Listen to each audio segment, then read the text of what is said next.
agresivna i uništava sve oko sebe. Tako da, recimo, na Havaju, na nekim drugim mjestima plaćaju kod nas plaćaju za boca od 50 centi, tako plaćaju za te ribe da se nose puno veće tih riba, jer ne postoji način da ih se uopće iskorijeniti.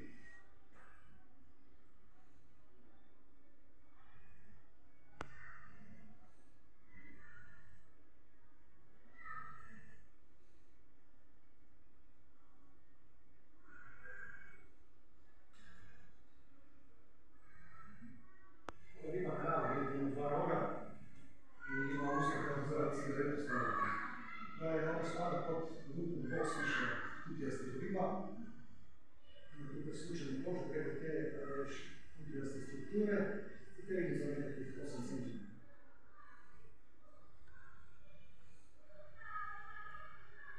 Sad idemo na Bali.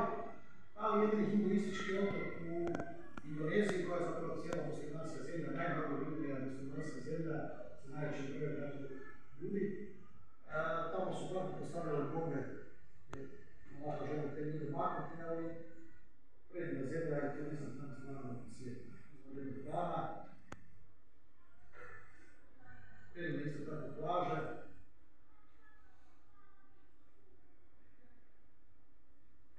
Trifovi. Imaju naravno i svoje svečanosti kao naravno presu, gdje je za zemlju nekakve njihove polove. Tu se mače s mačevima, s lukovima, s strelama, pleši. Ovo je glasno i to je zanimljivo u svijetom slučaju. Dakle, taj otok je prepun raznih hramova i ta neka vjera izvira iz svakog vjerujućete malo gotovo se pogledimo.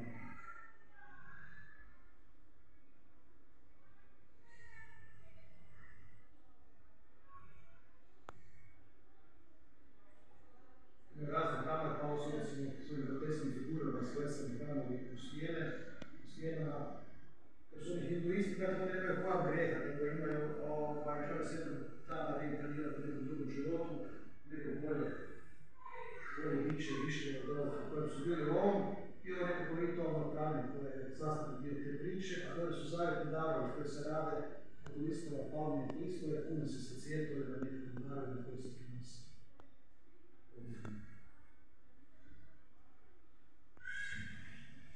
Šume, bambusove, visoke i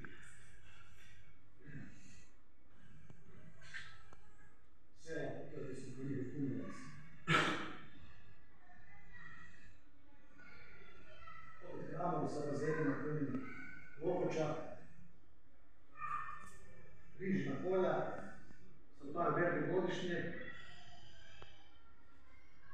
i samo za van put, to je rižna polja, pauzi.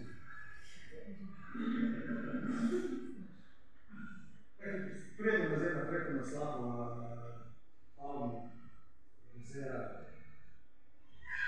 To su stvarno lijepo prekači. I podmorje ovdje razne vrste škarpina. Ova ribica, nema, svi ju znate, ona je sekvencijalni hermafrodit.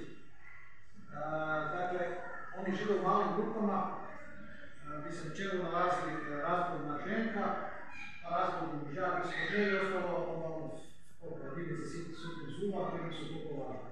I kad ta razplodna ženka ugine ili neko pojede, ovaj razplodni mužak promijeni spol i postane razplodna ženka. A neko od ovih doda promijeni spol najveći i postane razplodni mužak. Dakle se oni dakle mogu mijenjati. Sad vam je jasno zašto se pobjednik Eurovizije zove Nemo i da nije to ime izabrano slučajno. A vjerojatno je Disney kad je to radio znao tu priču, ali no, zanimljivo je, ovo su zapravo, mi da primimo ove lovke, vidi se opečeni, dakle to su žarnici, a oni imaju nekakav spremask po sebi koji zapravo štiti tih žarnika, tako da oni zapravo cijelo vrijeme žive unutar toga i malo poglednju vaničko jednostavno vraćaju zaštitu tih žarnika. Ima raznih vrsta tih ribica, nema ovo jedna, ovo druga vrsta, treća.